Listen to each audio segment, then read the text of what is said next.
Hi అండి. మీరు చూస్తున్నది కాకినాడ వారి సుబ్బయ్య గారి హోటల్ అండి. ఇది వైజాగ్లో ఉంటుంది. చాలా ఫేమస్ హోటల్.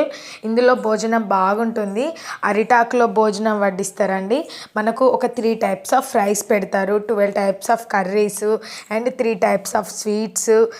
ఇంకా మన తెలంగాణ పచ్చడి, గోంగూర పచ్చడి ఉంటుందండి. చాలా బాగుంటుంది. వైజాగ్లో చాలా మంచి ఫేమస్ హోటల్ ఇది. మేము వైజాగ్ టూర్ వెళ్ళాము. ఈ సుబ్బయ్య గారి హోటల్కి వెళ్ళాము. చాలా బాగుంటుంది. మీరు కూడా ఈ వైజాగ్ వెళ్ళినప్పుడు ఈ సుబ్బయ్య గారి హోటల్లో భోజనం చేయండి. మనకు అరిటాకులో భోజనం తెలంగాణ వాళ్ళకి చాలా ఇష్టం అనుకుంటున్నా నేనైతే. మీకు ఇష్టమో కాదో నాకు తెలీదు, కాకపోతే చాలామందికి ఇష్టం ఉంటుంది. కాస్ట్ కూడా ఏం ఎక్కువ ఉండదు. ఓన్లీ 300 ఉంటుంది ఒక ప్లేట్కి. బాగుంటుంది. మనకు ఇక్కడ ఒకటి ఏంటంటే స్వీట్ పాన్ ఇస్తారండి భోజనం తర్వాత. ఎప్పుడు మేము టేస్ట్ చేయలేదు. ఇదే ఫస్ట్ టైం ఈ హోటల్లో ఆ స్వీట్ పాన్ అనేది మేము టేస్ట్ చేసాము. మీరు కూడా వైజాగ్ వెళ్ళినప్పుడు మాత్రం ఈ కాకినాడ వారి సుబ్బయ్య గారి హోటల్కి మాత్రం ఒకసారి వెళ్ళండి. ఓకేనా? Bye friends.